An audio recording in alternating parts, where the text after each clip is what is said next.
Online इतने conflicting opinions हैं, reports इतनी कन्फ्लिक्टिंग हैं कि आपको समझ ही नहीं आएगा कि क्या सच है और क्या नहीं। मैं भी एक इमोशनल इंसान हूँ, तो मैं ऐसी डिस्टर्बिंग न्यूज़ ना ज़्यादा पढ़ती नहीं क्योंकि मैं डिस्टर्ब हो जाती हूँ। तो मुझे तो पहले खुद ही शर्म आई कि मुझे क्यों नहीं पता, यू नो। देखिए, I respect all religions, I love all religions. ऐसा कुछ नहीं है कि मैं किसी के एंटी हूँ या किसी के प्रो हूँ।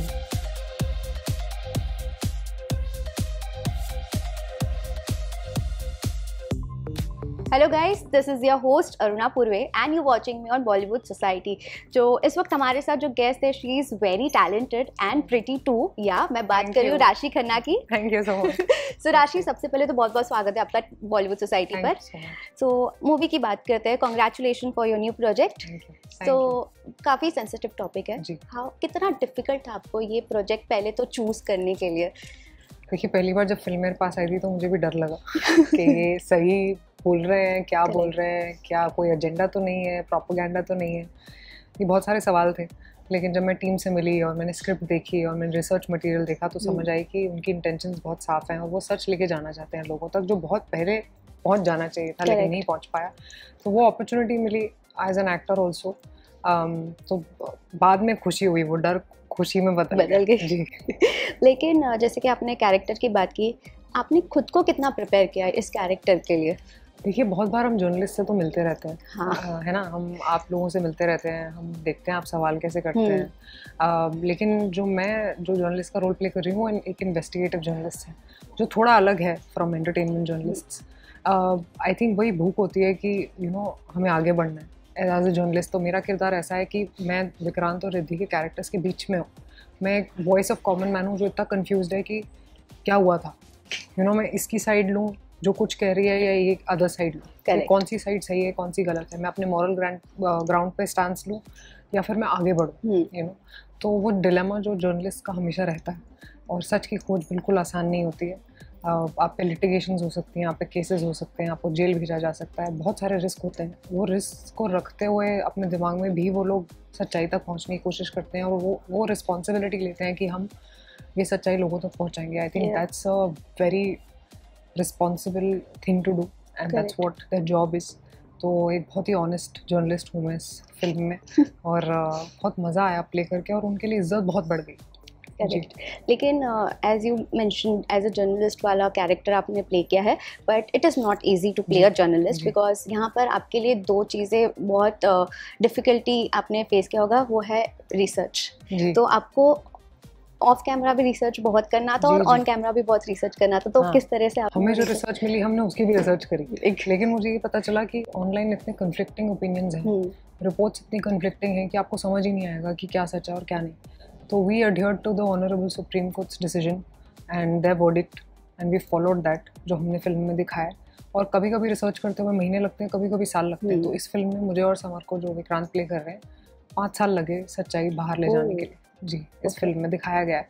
तो इन्वेस्टिगेटिव जर्नलिज्म इतना आसान नहीं है कि आप एक स्टोरी पिक करते भी हैं तो उसका जो एंड है वो पहुंचने में आपको बहुत टाइम लगता है। करेक्ट। तो बट अगर रिसर्च की बात किया जाए तो जो गोधरा इंसिडेंट है, आज भी काफ़ी लोगों को नहीं पता है एग्जैक्टली हुआ क्या था, क्या पूरा डिटेल्स है। बट इस फिल्म के थ्रू आई एम श्योर वो जो ऑडियंस है जिनको नहीं पता वो पता चलेगा। तो और ऐसा और क्या एडिशनल इन्फॉर्मेशन एडेड है इस फिल्म के अंदर? बहुत कुछ है। जब मैंने पढ़ा था तो मुझे रियलाइज़ हुआ कि मुझे इवेंट्स के बारे में पता था, लेकिन मुझे ये नहीं पता था कि शुरुआत कहाँ से हुई, कैसे हुई।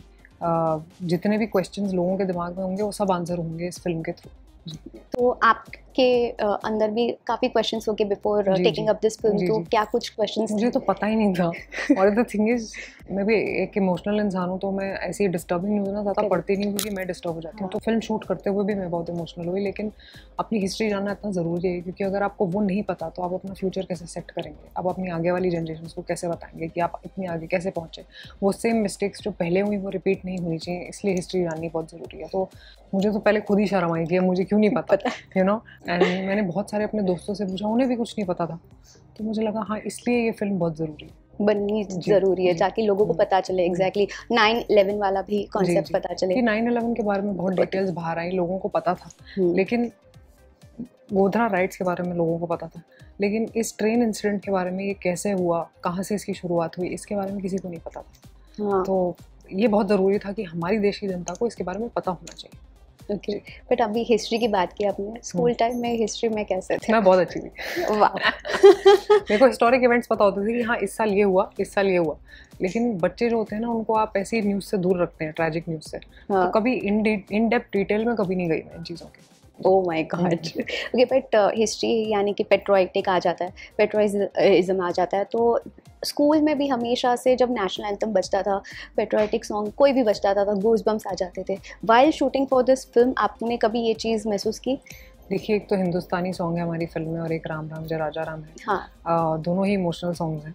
मेरा फेवरेट हिंदुस्तानी है क्योंकि वो जब गाना आता है ना तो गूज़बम्स आते हैं। इस फिल्म में जब आप देखेंगे तो आप वो फील करेंगे, तो उसके लिए आपको फिल्म देखनी पड़ेगी। तो शूटिंग के दौरान ऑन सेट पे कितना देखिए, एक बहुत ही अच्छा सीन है इस फिल्म में, मैं उसके बारे में बता नहीं सकती, पर वो इंटरवल पे आता है और ये गाना बजता है, तो मेरे लिए वो हाई पॉइंट है इस फिल्म का।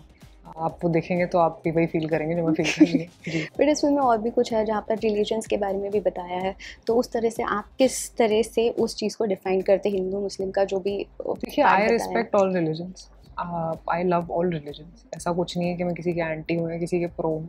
आई am proud to be a Hindu, but मैं किसी के अगेंस्ट नहीं, और मैं कभी किसी के अगेंस्ट जाऊँगी नहीं, मैं कभी कुछ बुरा नहीं बोलूँगी किसी के लिए भी। और इस फिल्म में भी बहुत कोशिश की गई है कि हम किसी के अगेंस्ट ना जाए। करेक्ट, वो डिसेंसी मेंटेन किया है। जी। ओके, बट वो कहते हैं ना सेम बट डिफरेंट। आपका रिद्धि का it is character is same but the personality is very different, तो वो ऑन कैमरा और ऑफ कैमरा किस तरह से पूरा डिफरेंस? देखिए, आई थिंक वो मेरी सीनियर है वैसे भी, तो फिल्म में भी वो मेरी सीनियर है, फिल्म के बाहर भी वो मेरी सीनियर। लेकिन फिल्म के अंदर एक रिस्पेक्ट है उनके लिए, उस किरदार के लिए, क्योंकि मैं वो बनना चाहती हूँ फिल्म में। लेकिन जैसे आप फिल्म प्रोग्रेस करेगी तो मुझे दिखता है कि शायद ये मेरी वो राह नहीं है, मेरी राह कुछ और है। तो वो जब आप फिल्म देखेंगे तो आपको समझ आएगी। जी। सो किस तरह से आपने आपके कैरेक्टर को पूरा प्रिपेयर किया to get into this character? जैसे कि मैंने कहा, हम जर्नलिस्ट से तो मिलते ही रहते हैं। हाँ, लेकिन इन्वेस्टिगेटिव जर्नलिज्म अलग है। तो जैसे हमें कपड़े पहनाए गए, जैसे हमारे, क्योंकि मैं नई जर्नलिज्म में घुसी हूँ तो मैं बहुत सारी चीज़ें सीख रही हूँ।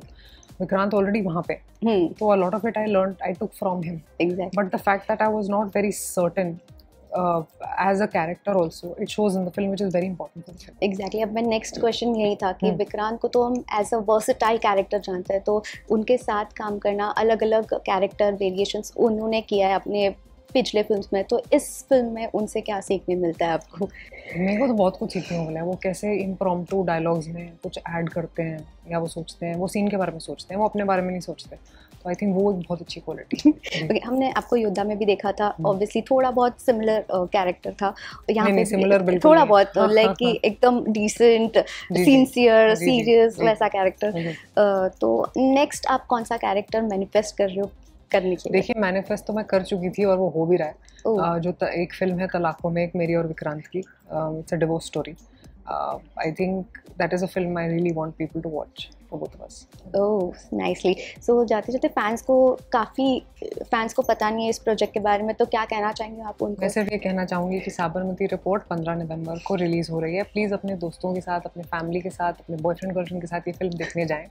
ये बहुत ज़रूरी है कि आपको इस हिस्टोरिक इवेंट के बारे में पता हो, आप एंटरटेन भी होंगे और आपको इन्फॉर्मेशन भी मिलेगी। So go watch it in theatres.